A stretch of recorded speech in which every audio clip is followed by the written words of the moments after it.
merenungkan tentang pengorbanan Yesus. Saya puji Tuhan, saya nggak pernah ngomong sama Cines atau juga dengan Kak Eka tentang pilihan lagu, dan pilihan lagu saat ini sesuai dengan firman Tuhan. Apa yang engkau cari? Apa yang saudara cari sih? Apa sih yang saya cari dalam dunia ini? Hidup kita ini, selama ini di dalam dunia ini. Karena tentu ya kita ingin nyaman, aman, punya masa depan yang baik, yang cerah. Ini yang Tuhan tanya kepada murid-murid yang pertama. Apa yang kau cari?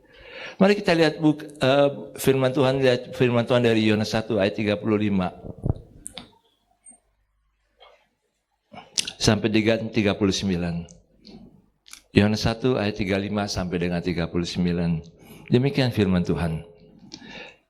Pada keesokan harinya Yohanes berdiri, ini makanya Yohanes Pembaptis, berdiri di situ dan di situ pula dengan 2 orang muridnya.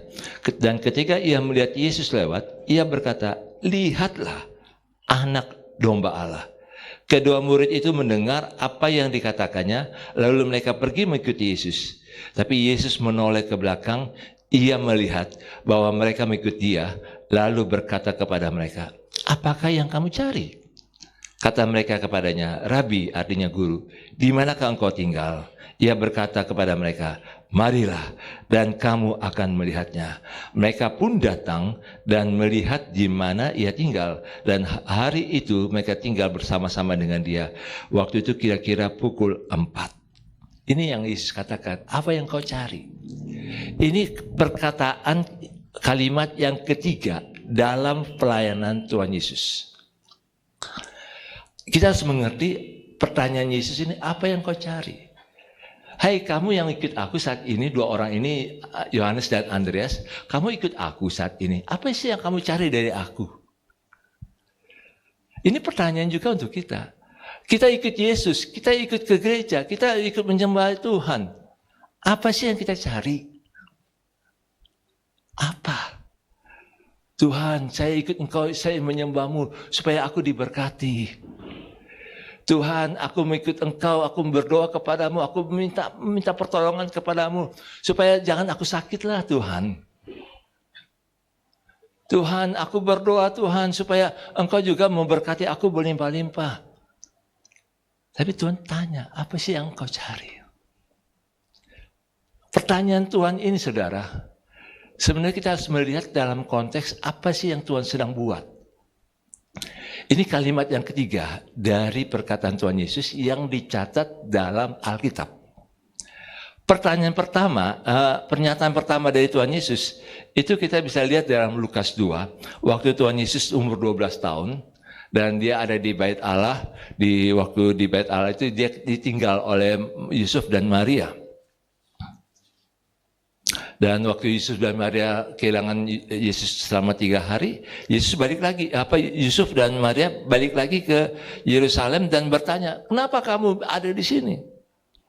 Tapi dalam Lukas 2 ayat 49, jawab Tuhan Yesus kepada mereka, pada Yusuf dan Maria, mengapa kamu mencari aku? Tidakkah kamu tahu bahwa aku harus berada dalam rumah Bapakku? Artinya Tuhan Yesus tahu dia hidup sejak waktu dia sebagai manusia, sejak dia bayi sampai besar, sampai dewasa, sampai mati di kayu salib. Dia tahu bahwa dia harus melakukan kehendak Bapa. Ini yang pertanyaan Yesus, apa yang kamu cari? Yesus ingin katakan kepada kita, kalau kamu mau cari aku, kamu harus hidup dalam kehendak Bapa. Ini yang Yesus katakan, apa yang kamu cari. Kalimat yang kedua dari yang dicatat dalam Alkitab, itu dalam Matius 3.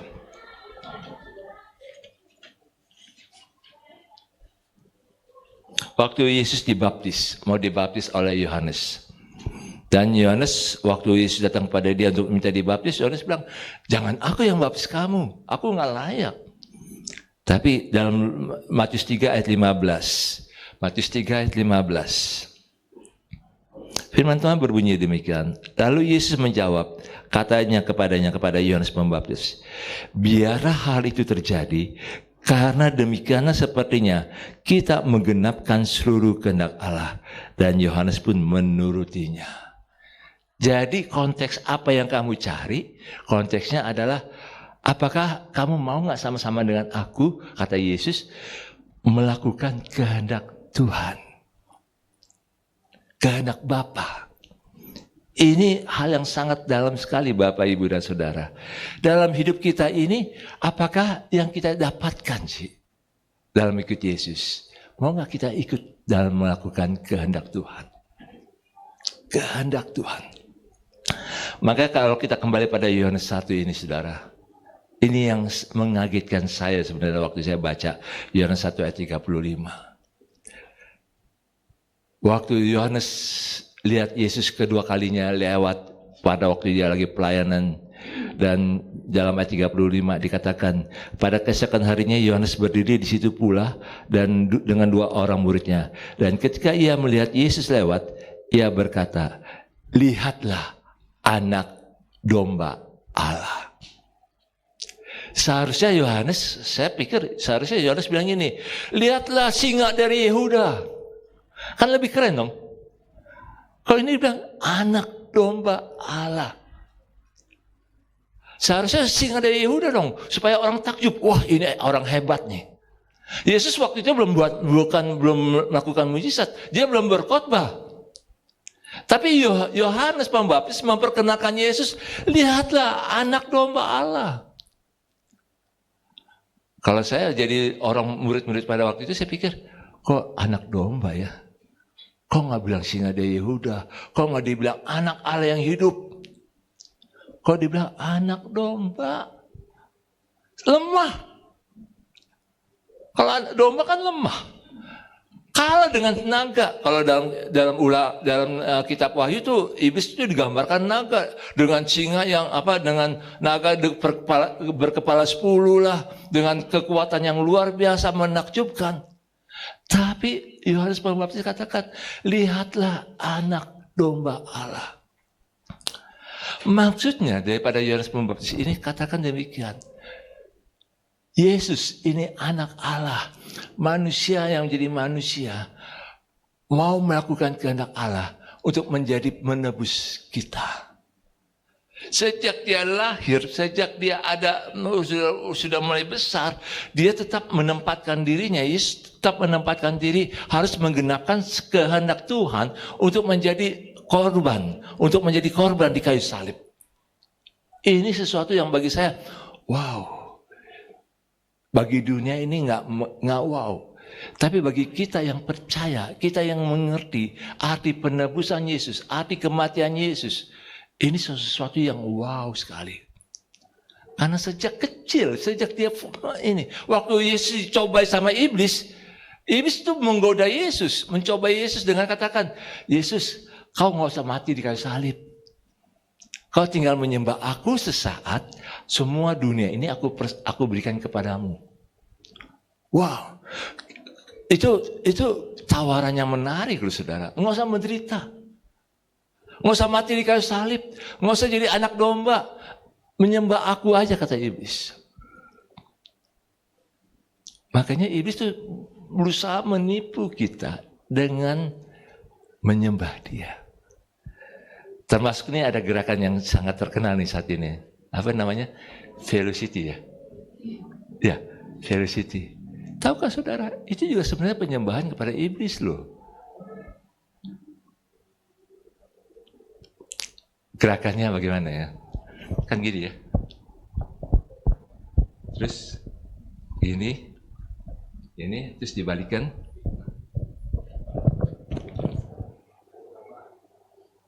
Jadi kan gini, terus menyembah gini. Ini kalau secara lihat, saya nggak siapkan gambarnya. Yang nggak simbol gini, ini simbol iblis, Santa, antikris, Santa, setan. Jadi jangan ikut-ikut tren yang seolah-olah, wah ini lagi rame kita ikut. Kita juga dibawa untuk menyembah iblis loh. Dan Justru yang dijelaskan ini, tahu saudara, justru bukan orang Kristen loh. Yang menjelaskan ini bukan orang Kristen. Dia mengingatkan, wah saya lihat di Instagramnya, wah ini bahaya juga ini. Banyak orang nggak sadar dia menyembah iblis.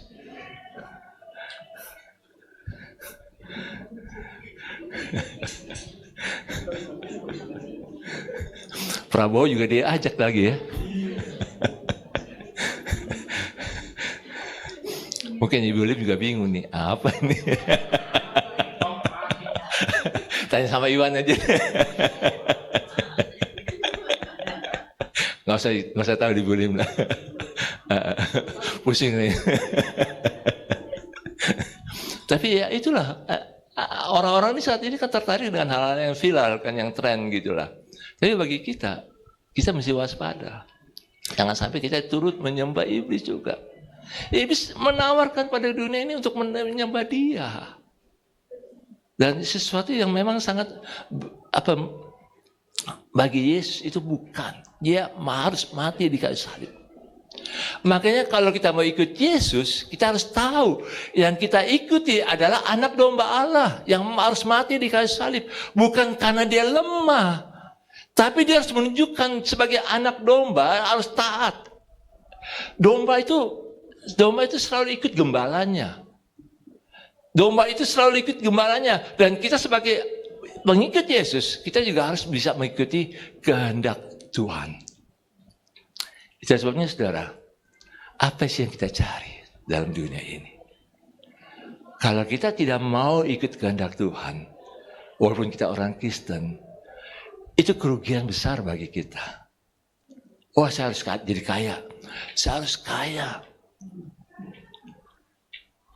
Saya mau kalau saya ikut Yesus, setiap kali saya doa, pasti doanya dijawab oleh Tuhan. Kira doanya nggak dijawab, kecewa. Oh, saya ikut Yesus, saya nggak boleh ada seorang pun yang mengecewakan saya. Wih, tiba-tiba di gereja banyak yang mengecewakan. Sedih sekali.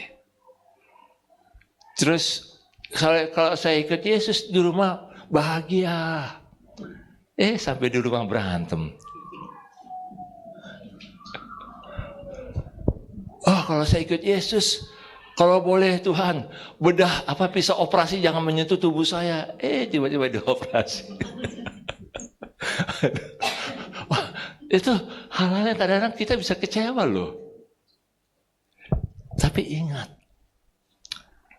kalau kita ikut Yesus, Yesus sudah mati untuk kita. Yesus sudah mati loh untuk kita. Waktu kita belum tahu apa-apa, waktu kita masih dikuasai dosa, betul-betul kita dikendalikan oleh setan, pikiran kita sudah kacau bagaimana hidup ini. Harus tahu bahwa Yesus sudah mati untuk kita. Makanya saudara, kalau kita ingin mencari sesuatu yang bahagia dalam dunia ini di luar Yesus, kita bisa dapat. Tapi itu akan menggoncangkan iman kita nanti. Saya ingin katakan, kalau kita sudah dapatkan Yesus, kita apa yang masih kurang yang dari kita, Tuhan akan tolong. Mari kita lihat dalam Roma 8. Roma 8 ayat 32.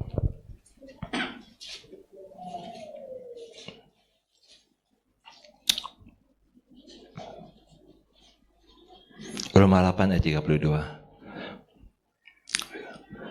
Firman Tuhan berbunyi demikian. Ia, ini menunjukkan kepada Allah Bapa, yang tidak menyayangkan anaknya sendiri, tapi yang menyerahkannya bagi kita semua.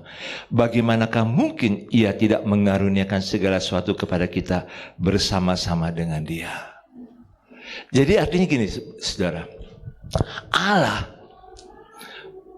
betul-betul harus merelakan anaknya yang tunggal itu, harus mati di kayu salib, harus menjadi anak domba untuk menebus kita.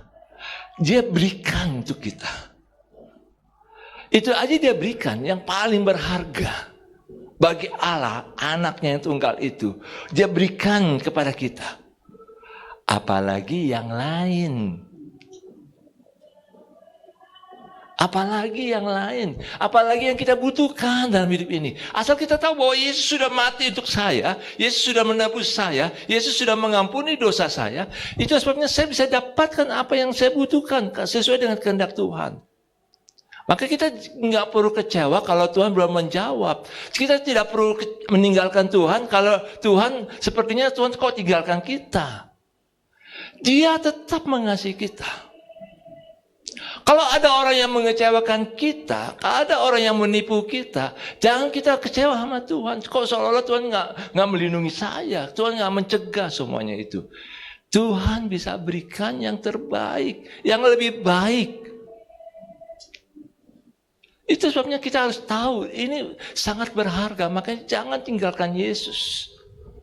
Jangan merasa kecewa sama Tuhan. Yesus adalah segala-galanya. Yesus sesuatu yang sangat berharga. Makanya dia sebagai anak domba bukan berarti dia lemah. Dia taat. Karena ketaatannya itu, maka Bapa di surga memberikan segala sesuatu, hak penuh kepada Yesus untuk berkuasa atas di surga dan di bumi. Apa yang kita butuhkan, dia bisa menolong kita.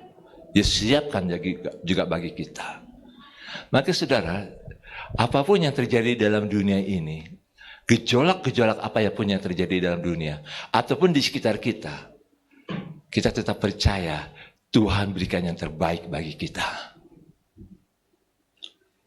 Tuhan tetap berikan yang terbaik bagi kita. Mari saya ingin mengajak kita untuk melihat ini, pengorbanan Yesus itu. Saya nggak tahu apakah ada yang belum nonton The Last Supper.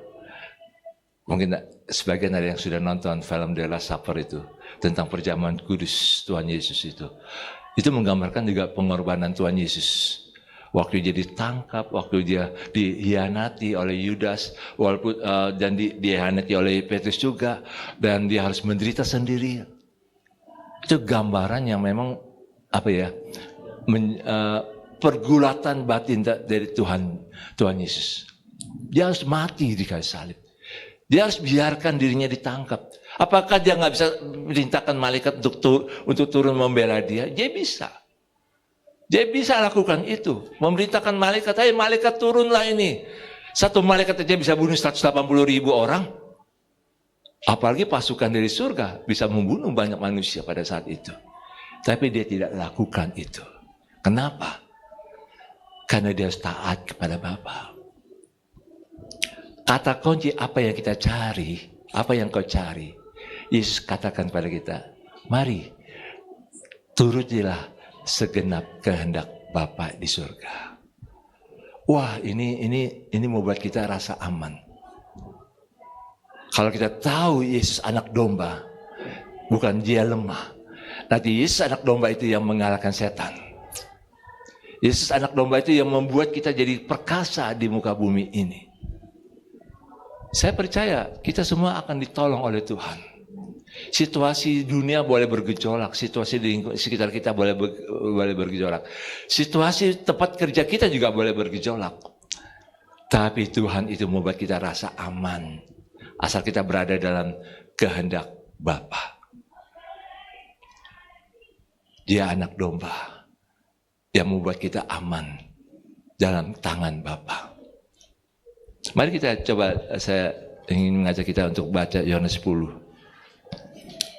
Ini yang tiba-tiba Tuhan taruh di hati saya untuk membaca ini, Yohanes 10.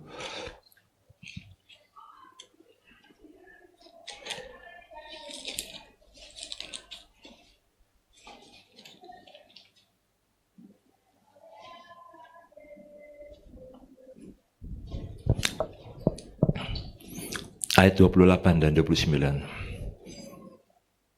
Demikian firman Tuhan. Yohanes 10 ayat 28 dan 29.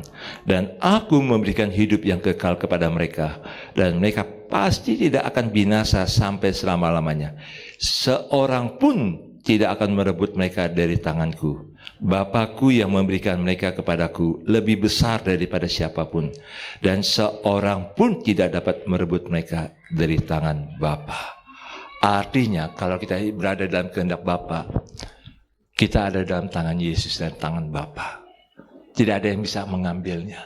Tidak ada yang bisa membuat kita jadi merasa sendirian. Tidak ada yang bisa membuat kita merasa ditinggal oleh Tuhan. Walaupun kita harus menderita, tapi kita tidak sendirian. Karena tangan Bapa memegangnya. Saudara, mari, apa yang kita cari, lakukanlah kehendak Tuhan. Amin. Saya undang tim pemuji untuk maju ke depan.